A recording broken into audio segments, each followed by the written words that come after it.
Hello दोस्तों, स्वागत है आपका हमारे यूट्यूब चैनल पे जिसका नाम है फिन फैक्ट्स और आज का हमारा टॉपिक है जीएसटी ऑन रेंट।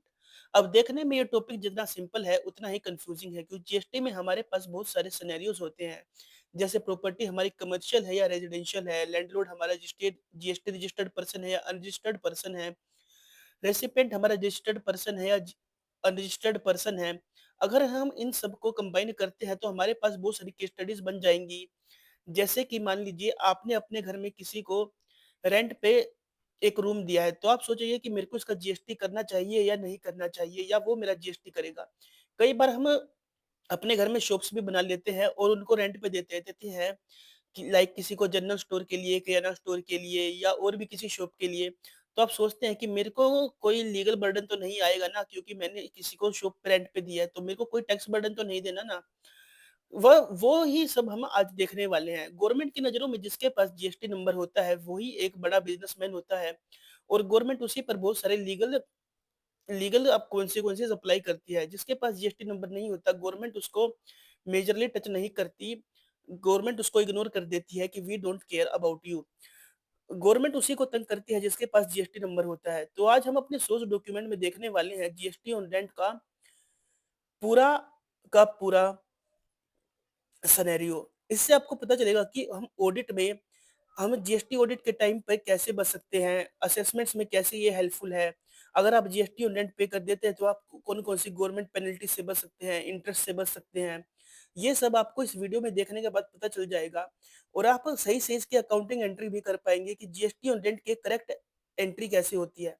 तो आइए शुरू करते हैं और चलते हैं हमारे सोर्स डॉक्यूमेंट की तरफ। ये सोर्स डॉक्यूमेंट आपको डिस्क्रिप्शन में मिल जाएगा। हेलो दोस्तों, हम आ गए हैं हमारे सोर्स डॉक्यूमेंट पर और सोर्स डॉक्यूमेंट पर जंप करने से पहले हम समझ लेते हैं कि फॉरवर्ड चार्ज और रिवर्स चार्ज क्या होता है। फॉरवर्ड चार्ज क्या होता है कि जब सप्लायर रेसिपिएंट से जीएसटी कलेक्ट करके गवर्नमेंट को जीएसटी पे कर देता है और रेसिपिएंट को आईटीसी मिल जाता है। फॉरवर्ड चार्ज में ये ध्यान से सुनने वाली बात है कि इसमें जीएसटी सप्लायर पे करता है रेसिपिएंट से कलेक्ट कर कर और आईटीसी जो है रेसिपिएंट को मिलता है। और रिवर्स चार्ज में क्या होता है कि रिवर्स चार्ज में जीएसटी रेसिपिएंट पे करता है और आईटीसी भी रेसिपिएंट को मिलता है। तो ऐसा क्यों है? रिवर्स चार्ज उन सेक्टर्स पर लगता है जो मेनली अनरेगुलेटेड होते हैं। अनरेगुलेटेड होते हैं मतलब वहां पे बहुत ज्यादा कम कैश में होता है, ऑन पेपर बहुत ही कम काम होता है, इस वजह से उसको अनरेगुलेटेड सेक्टर कहते हैं। रिवर्स चार्ज में सप्लायर जीएसटी रजिस्टर्ड नहीं होता, उसमें टीनेंट मतलब रेसिपिएंट ही जीएसटी रजिस्टर्ड होता है, तो कंप्लायंस बर्डन भी उसी पर है। फॉरवर्ड चार्ज में सप्लायर जीएसटी कलेक्ट करके गवर्नमेंट को पे करता है और इनपुट मिलता है रेसिपिएंट को। और रिवर्स चार्ज में जीएसटी जो है रेसिपिएंट पे करता है गवर्नमेंट को और इनपुट भी रेसिपिएंट को ही मिलता है। उसमें दोनों काम रेसिपिएंट को ही करने पड़ते हैं। तो जो जीएसटी ऑन रेंट हमारा टॉपिक है उसमें मेनली जो काम है वो आरसीएम का ही है, क्योंकि ये बहुत ही ज़्यादा अनरेगुलेटेड सेक्टर है। यहाँ पे बहुत ज़्यादा कम कैश में होता है, अनरेगुलेटेड होता है, कोई रेंट एग्रीमेंट नहीं बनाता। वैसे ही जैसे आपने देखा होगा कि आप अपने घर में किसी को कोई कमरा या शो पर किराए पर देते हैं, तो आप उसके साथ कोई प्रॉपर वर्किंग थोड़ी करते हैं। आप उसको बता देते हैं कि हाँ भाई हमको 20,000 रुपए महीने दे देना, 30,000 रुपए महीने दे देना। आप उसके साथ कोई प्रॉपर स्टैम्प पेपर पे या लीगल नोटिंग तो करते नहीं हैं। तो ये बहुत ही ज़्यादा अनरेगुलेटेड सेक्टर है। इस सोर्स डॉक्यूमेंट को पढ़ने के बाद आपको पता चलेगा कि जो आप अपने घर में शॉप्स किराए पर देते हैं, जैसे कई लोग घर में शॉप्स निकाल लेते हैं और बाद में उनको रेंट पर दे देते हैं। तो इससे आपको पता चलेगा कि आपके पास आपके ऊपर कोई लीगल एक्शन तो नहीं हो सकता, कोई लीगल बैकिंग तो नहीं होगी। आपको जीएस टैक्स कलेक्ट करना है, नहीं करना, टैक्स उसको कलेक्ट करना है या टैक्स आपको कलेक्ट करना है। आप अपने घर में किसी को रेंट पर रखते हैं, बैचलर को, मैरिड को, तो आपको कोई लीगल प्रोविजंस तो नहीं फॉलो करने, आपको उनका जीएसटी तो नहीं कट करके डिपॉज़िट करना या उनको आपका डिपॉज़िट टीडीएस जीएसटी कट करके डिपॉज़िट करना है। ये सब आपकी जो कन्फ्यूज़न है वो इस सोर्स डॉक्यूमेंट के बाद खत्म हो जाएगी। तो जैसे कि हमने देखा कि जीएसटी में जो प्रॉपर्टी है उसको 2 पार्ट्स में डिवाइड किया हुआ है, कमर्शियल प्रॉपर्टी और रेजिडेंशियल प्रॉपर्टी। अब कमर्शियल प्रॉपर्टी क्या होती है? जैसे शॉप्स हो गया, गोडाउन हो गया, फैक्ट्री हो गया, मॉल हो गया, ये सब कमर्शियल प्रॉपर्टी में आता है। अब कमर्शियल प्रॉपर्टी में जो मेन फोकस होता है वो लैंडलॉर्ड के ऊपर होता है और जो रेजिडेंशियल प्रॉपर्टी है उसमें मेन फोकस टेनेंट के ऊपर होता है, जो किराएदार है। जो कमर्शियल प्रॉपर्टी है, क्योंकि वो एक बड़ा सेक्टर है, तो उसमें जो मेन फ़ोकस है वो लैंडलॉर्ड है। अब हम लैंडलॉर्ड देखेंगे कि लैंडलॉर्ड जो है जीएसटी में रजिस्टर्ड है या नहीं है। लैंडलॉर्ड जो है जीएसटी में रजिस्टर्ड है, तो गवर्नमेंट के हिसाब से जो पर्सन जीएसटी में रजिस्टर्ड होता है वो एक बड़ा बिज़नेसमैन है, सूट-बूट पहने हुए एक बंदा है जो बढ़िया बंदा बिल्कुल बढ़िया बिज़नेस कर रहा है, बिल्कुल अंबानी है, जो बिल्कुल बिज़नेस बड़ा बिज़नेस है जिसका।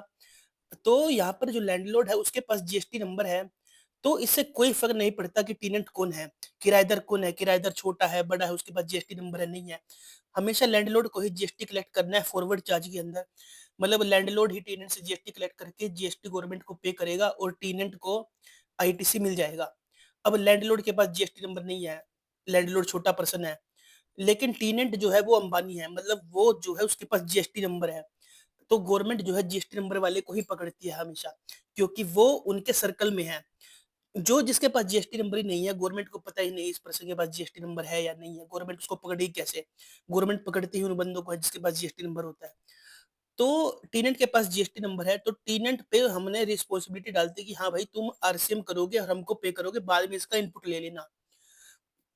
अब लैंडलॉर्ड के पास भी जीएसटी नंबर नहीं है, टेनेंट्स के पास भी जीएसटी नंबर नहीं है, तो गवर्नमेंट को पता ही नहीं किसके पास जीएसटी नंबर है, कहाँ क्या हो रहा है, तो यहाँ पर जीएसटी की एप्लीकेबिलिटी ही नहीं आती। यहाँ पर एप्लीकेबिलिटी है जब कमर्शियल प्रॉपर्टी में लैंडलॉर्ड के पास जीएसटी नंबर नहीं है, लेकिन टेनेंट के पास है, तो यहाँ पर आरसीएम की लायबिलिटी आ जाएगी। हम दूसरी प्रॉपर्टी का केस देखते हैं, रेजिडेंशियल प्रॉपर्टी। रेजिडेंशियल प्रॉपर्टी जैसे आपका घर हो गया, आपने घर में किसी को किराए पे कमरा दे दिया, तो इससे कोई फ़र्क नहीं पड़ता कि लैंडलॉर्ड के पास जीएसटी नंबर है या नहीं है।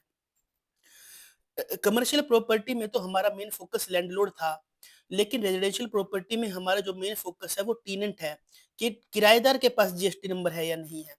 अगर किराएदार के पास भी जीएसटी नंबर नहीं है, मतलब वो एक नॉर्मल बंदा है, जैसे मान लीजिए कि आपने अपने घर में किसी को रेंट पे कमरा दिया रहने के लिए, तो वो भी हमारी तरह नॉर्मल पर्सन है, तो उसके ऊपर कोई जीएसटी की लायबिलिटी नहीं है, ना उसको कुछ करना, ना आपको कुछ करना। लेकिन उसके पास जीएसटी नंबर है, मतलब वो एक बड़ा बिज़नेसमैन है, वो अंबानी है गवर्नमेंट की नज़रों में। तो उसपे जो है गवर्नमेंट ने रिस्पॉन्सिबिलिटी डाल दी आरसीएम की। तो कमर्शियल प्रॉपर्टी में तो जो है वो लैंडलॉर्ड जो है मेन फ़ोकस रहता है, और रेजिडेंशियल प्रॉपर्टी में टेनेंट मेन फ़ोकस रहता है। अब हम इसको एक सिनेरियो के साथ समझते हैं। हमारे सिनेरियो में जो हमारा टेनेंट है वो है डम्मी कंपनी प्राइवेट लिमिटेड। इसका जो ओनर है मिस्टर डम्मी, हमारा जो स्टेटस है वो रजिस्टर्ड है, मतलब गवर्नमेंट की नज़रों में हम अंबानी हैं। मतलब हमारे पास जीएसटी नंबर है तो गवर्नमेंट हमको बड़ा बिजनेसमैन समझती है, सूट बूट पहना हुआ बंदा।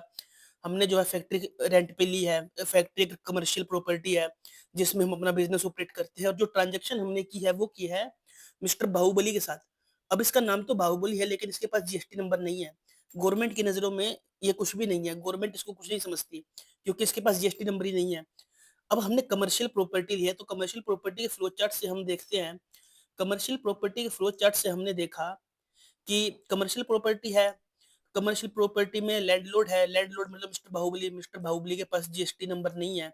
जीएसटी नंबर नहीं है तो फिर 2 केसेस है कि टेनेंट के पास जीएसटी नंबर है या टेनेंट के पास जीएसटी नंबर है, मतलब मिस्टर डम्मी के पास जीएसटी नंबर है। मिस्टर डम्मी के पास जीएसटी नंबर है तो मिस्टर डम्मी को आरसीएम पे करना पड़ेगा 18% का गवर्नमेंट को, और बाद में मिस्टर डम्मी को उसका इनपुट मिल जाएगा। मिस्टर डमी को उसका इनपुट मिल जाएगा। अब इसकी जर्नल एंट्रीज देखने से पहले, क्योंकि वॉक थ्रू और ऑडिट फाइल में अगर हम करेक्ट जर्नल एंट्रीज करते हैं और सब कुछ करेक्ट वर्किंग करते हैं, तो हमारा वर्क पेपर भी करेक्ट बनता है, हमारा वॉक थ्रू भी अच्छे से होता है। तो सबसे पहले हम इसका ओवरव्यू समझ लेते हैं। तो इसका ओवरव्यू क्या है, जो ये सूट पहना हुआ बंदा है, ये है मिस्टर डम्मी और ये है मिस्टर बाहुबली। क्योंकि ये सूट बूट पहना हुआ गवर्नमेंट की नज़रों में अंबानी बंदा सूट बूट पहन के खड़ा है। तो ये क्या करता है कि इसने जो है 5 लाख रुपए का रेंट रेंट पे एक फैक्ट्री ली है मिस्टर बाहुबली से। तो ये क्या करेगा, 5 लाख रुपए मिस्टर बाहुबली को दे देगा एज़ अ रेंटल एक्सपेंस। अब जो रेंटल एक्सपेंस है वो डीड में भी मेंशन होना चाहिए। मान लीजिए डीड में मेंशन है 7 लाख रुपए, आप उसको दे रहे हैं 5 लाख रुपए, तो ऑडिट में आपकी क्वेरी लग सकती है कि रेंट एग्रीमेंट में तो 7 लाख रुपए लिख रखा था, आप उसको 5 लाख रुपए दे रहे हो, तो 2 लाख रुपए कैसे दे रहे हो? अगर आपने 2 लाख रुपए नहीं दिए तो इसपे भी आपकी जीएसटी लिटिगेशंस या लायबिलिटी बन सकती है। तो ये बहुत ही ज़रूरी चीज़ है। तो आप 5 लाख रुपए मिस्टर बाहुबली को दोगे। इस पे ऊपर जो आरसीएम बनेगा 18% का जो इस पे आरसीएम बनेगा 90,000 रुपए। अब 90,000 रुपए आपको गवर्नमेंट को पे करना है। वो आपको कैश में पे करना है। इस पे भी आते हैं हम, कैश का क्या मतलब है यहाँ पे। तो 90,000 रुपए आपको गवर्नमेंट को पे करना है। अब ये 90,000 का लॉस नहीं है, ये 90,000 आपको गवर्नमेंट पे कर देगी वापस। तो एक बार मैं गवर्नमेंट को पे कर रहा हूँ, फिर गवर्नमेंट मेरे को वापस पे कर रही है, तो इसका मतलब क्या है? इसका मतलब ये है कि गवर्नमेंट को आपको हार्ड कैश देना पड़ेगा, मतलब आपको गवर्नमेंट को कैश मतलब रियल मनी ट्रांसफर करना है अपने बैंक से, और गवर्नमेंट आपको फिर आपके जीएसटी लेजर में वो पैसा दोबारा ट्रांसफर कर देगी। ये बिल्कुल वैसा ही है कि जैसे आपके पास 90,000 रुपए कैश था, आपने उसको बैंक में डिपॉजिट करवा दिया, अब आपके वो बैंक में डिपॉजिट हो गया। आपके पास से कैश तो चला गया, लेकिन वो आपके बैंक में आ गया 90,000 रुपए। ये बिल्कुल वैसा ही है। तो इसका पहला स्टेप है कि हमने जो है 5 लाख रुपए बाहुबली को दिए, 90,000 रुपए गवर्नमेंट को दिए और 90,000 रुपए का हमको इनपुट मिल गया। अब इसको जर्नल एंट्री से समझते हैं कि पहले तो हमने एक्सपेंस की बुकिंग की पी&एल में, प्रॉफिट एंड लॉस अकाउंट में, rental expense account debit to Bahubali account, Bahubali rent payable provisions account. हमने यहाँ प्रोविजंस को इसलिए क्रेडिट किया क्योंकि अभी तक मैंने कोई रिटर्न चेक नहीं दिया है मिस्टर बाहुबली को, ये बस माउथ वर्डिंग्स है कि हाँ भाई मैं तुमको 5 लाख रुपए रेंट दूंगा। लेकिन अकाउंटिंग में इसको ही अक्रूवल कंसेप्ट बोलते हैं, क्योंकि अकाउंटिंग में तो दो ही कंसेप्ट होते हैं, कैश कंसेप्ट और अक्रूवल कंसेप्ट। तो हम हमारी बुक्स अक्रूवल कंसेप्ट पे बनती है, तो हमने जो है रेंटल एक्सपेंस 5 लाख रुपए का बुक कर लिया, 5 लाख रुपए की लायबिलिटी बुक कर ली। उसके बाद हमने रेंट पे कर दिया मिस्टर बाहुबली को, mister Bahubali rent payable provisions account debit to bank account. अब मिस्टर बाहुबली का सिस्टम खत्म हो गया दोस्तों। अब मिस्टर बाहुबली हमारी कहानी से खत्म है, क्योंकि मिस्टर बाहुबली, क्योंकि ये जो फर्स्ट स्टेप है, मिस्टर बाहुबली ने हमको ये फैक्ट्री दी थी 5 लाख रुपए में, और उसके बाद हमने उसको 5 लाख रुपए दे दिए। तो हमारी दोनों ट्रांजेक्शन यहाँ पे डन हो गई। अब थर्ड ट्रांजेक्शन में क्या है कि हमको गवर्नमेंट को, मतलब यहाँ उसको 90,000 रुपए देने हैं गवर्नमेंट को हमको 90,000 रुपीज देने हैं। तो इसका जो एंट्री होगा वो होगा CGST RCM account debit, SGST RCM ITC account debit to CGST RCM liability account debit to SGST RCM liability account. तो इससे हमने क्या किया कि हमने जो है हमारी लायबिलिटी क्रिएट कर ली, क्योंकि हमको जो है गवर्नमेंट को 90,000 रुपीज देने हैं। हमने जो है हमारी लायबिलिटी क्रिएट कर ली 90,000 रुपीज, क्योंकि हमको गवर्नमेंट को देने हैं। और हमने एक असेट क्रिएट कर ली 90,000 रुपीज की, क्योंकि हमको गवर्नमेंट से इनपुट भी लेना है। हम गवर्नमेंट को कैश में देंगे और गवर्नमेंट हमको यूपीआई में वापस कर देगी। यूपीआई इन द सेंस वो हमारे जीएसटी क्रेडिट लेजर में उसको क्रेडिट कर देगी। तो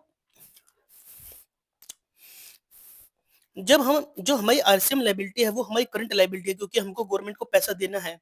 आरसीएम आईटीसी हमारा करंट एसेट है, क्योंकि हमको गवर्नमेंट से पैसा लेना है। अभी ये समझने वाली बात है जो क्रिटिकल कंप्लायंस रूल है। क्रिटिकल कंप्लायंस रूल क्या कहता है कि आरसीएम जो लायबिलिटी है वो कैश में पे होनी चाहिए।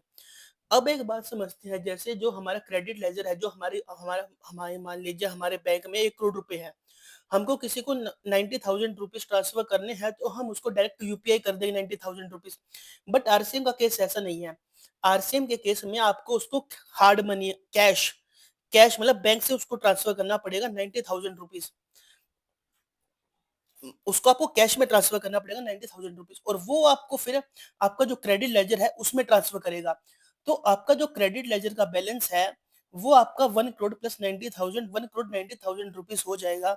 और आपका जो कैश आउटफ्लो है वो 90,000 रुपीज का होगा। आप जो आरसीएम का पेमेंट है वो आप अपने यूपीआई अकाउंट से पे नहीं कर सकते, वो आपको कैश में ही पे करेगा करना पड़ेगा। कैश से हमारा मतलब या बैंक से है, और यूपीआई का मतलब जीएसटी क्रेडिट लेजर जो पोर्टल का बैलेंस होता है दोस्तों। पोर्टल का बैलेंस आपके बैंक के फोन पे बैलेंस जैसा नहीं है कि आप उसको ऐसे ही यूज कर लेंगे।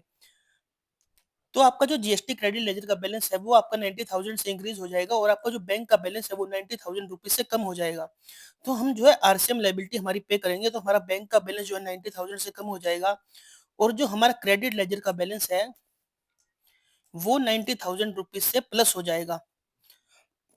अब इतनी सारी हमने जर्नल एंट्रीज की, 6-7 जर्नल एंट्रीज की, इसका इम्पैक्ट क्या हुआ? इसका इम्पैक्ट कुछ भी नहीं हुआ। इसका इम्पैक्ट हुआ कि हमारा जो प्रॉफिट एंड लॉस अकाउंट है उसमें हमारा एक्सपेंस 5 लाख रुपए आ गया, क्योंकि हमने जो है रेंट पे किया।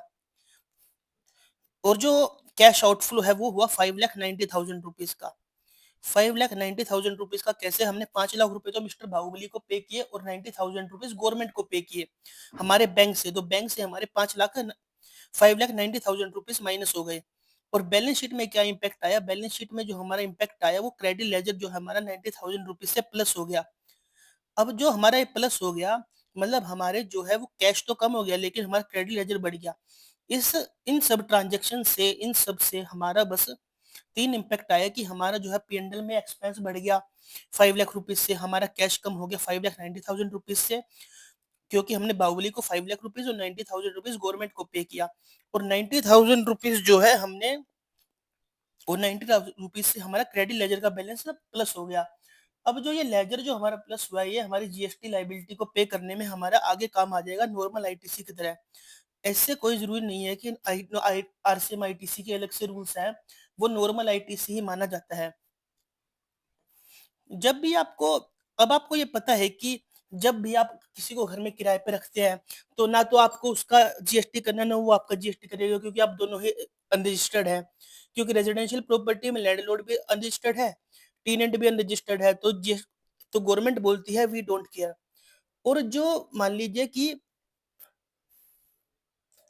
कमर्शियल प्रॉपर्टी है, इसको आप ऐसे समझ सकते हैं कि मान लीजिए आपके फादर का बिज़नेस है, तो आप जब भी उनकी बैलेंस शीट या पी&एल देखेंगे, तो आपको उनके पी&एल में एक रेंटल एक्सपेंस दिखेगा। तो आप जब भी देखेंगे तो उसपे आरसीएम पे हुआ होगा क्योंकि वो भी आपके फादर ने किसी राम, श्याम, मोहन, सोहन से रेंट पे ले रखी होगी, तो आपके फादर उसको 18% आरसीएम पे करते होंगे क्योंकि जो राम, श्याम, मोहन, सोहन है, उसके पास जीएसटी नंबर नहीं है, लेकिन आपके फादर के पास जिसको गवर्नमेंट अंबानी समझती है, उसके पास तो जीएसटी नंबर है ना, तो वो आरसीएम उसमें पे करेगा। वैसे तो जीएसटी ऑन रेंट का टॉपिक बहुत ही ईज़ी है, लेकिन कन्फ्यूज़न बहुत सारा है, क्योंकि प्रॉपर्टी रेज़िडेंशियल भी हो सकती है, कमर्शियल हो सकती है, लैंडलॉर्ड हमारा रजिस्टर्ड है, अनरजिस्टर्ड है, टेनेंट हमारा रजिस्टर्ड है, अनरजिस्टर्ड है। अब जो ये फ़ाइल है, मैं आपको डिस्क्रिप्शन में दे दूँगा, आप इस फ़ाइल को भी रेफ़र कर सकते हैं। वैसे तो मैंने आपको समझा दिया है कि ये फ्लो चार्ट से आपको समझ आ जाएगा कि कब आरसीएम की लायबिलिटी होती है, कब नहीं होती। रेज़िडेंशियल प्रॉपर्टी में तो हमको टेनेंट से मैटर करता है। कमर्शियल प्रॉपर्टी में तो हमारे हमको बस लैंडलॉर्ड से मतलब है कि लैंडलॉर्ड के पास जीएसटी नंबर है या नहीं है। और जो रेज़िडेंशियल प्रॉपर्टी है, हमको टेनेंट का देखना होता है कि टेनेंट के पास जीएसटी नंबर है या नहीं है। ऐसे ही जब आप ये सब एंट्रीज़ कर लेंगे, तो आपका ऑडिट बिल्कुल स्मूथ जाएगा दोस्तों। कि आपको पता चल जाएगा कि आपने आरसीएम पे किया है, नहीं किया। अगर आप आरसीएम पे नहीं करते तो फिर क्या होगा? अगर आपने आरसीएम पे नहीं किया, मान लीजिए आपने ये 90,000 रुपीज़ पे नहीं किया कि किसी को क्या ही पता चलता है, मैं नहीं पे करता। तो जब आपकी असेसमेंट लगेगी ना दोस्तों जीएसटी वालों की, तो आपको 90,000 रुपीज़ टैक्स देना पड़ेगा, 90,000 रुपीज़ की पेनल्टी देनी पड़ेगी और इंटरेस्ट देना पड़ेगा 18% रुपीज़ का। अभी तो आपको ये 90,000 रुपीज़ का इनपुट मिल जाएगा, लेकिन जब उन 2.7 लाख रुपीज़ का आपको ₹1 का भी इनपुट नहीं मिलेगा। तो ये बहुत ज़रूरी है कि आप टाइम से आरसीएम पे करें और बिल्कुल सही कैलकुलेट करके पे करें क्योंकि गवर्नमेंट जब आपको पकड़ेगी तो आपको ₹1 का भी इनपुट नहीं देगी, अगर आपने कुछ भी गड़बड़ कर रखी होगी।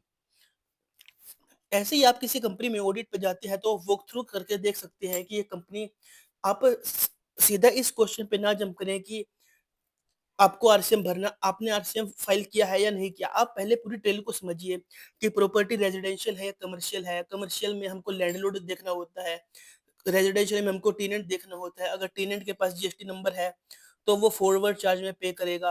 अगर टी उसके पास जीएसटी नंबर नहीं है और टेनेंट के पास जीएसटी नंबर है, तो टेनेंट आरसीएम पे करेगा। दोनों के पास नहीं है, तो गवर्नमेंट को पता ही कैसे चलेगा कि कोई ऐसा ट्रांज़ैक्शन हुआ है।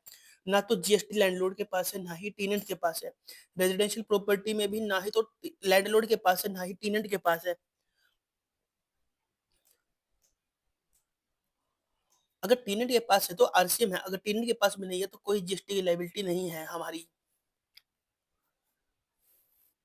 ये सब करने के बाद आप बिल्कुल अच्छे से वर्क पेपर बना सकते हैं और जब भी आपको कोई लगे कि मेरी असेसमेंट वगैरह होने वाली है, तो आप वहाँ पे दे सकते हैं कि मैंने ये पूरी ऑडिट ट्रेल फॉलो की थी, मैंने पूरा वॉक थ्रू किया था कि मेरे को आरसीएम पे करना है, नहीं करना, मैंने पूरी आरसीएम की कैलकुलेशन सही किया है। अब मेरा जो ईयरली रेंट बनेगा 60 लाख रुपए, 60 लाख पे मैंने 18% का फुल आरसीएम पे कर रखा है, 18% का, क्योंकि मैं तो रजिस्टर्ड हूँ, मैं अनरजिस्टर्ड नहीं हूँ। आपके पास आपको कभी भी कोई इंटरेस्ट पेनल्टी नहीं लगेगी। तो ऐसे ही और वर्क पेपर्स और नॉलेज के लिए आप हमारे चैनल को सब्सक्राइब कर सकते हैं, फिन फैक्ट्स को।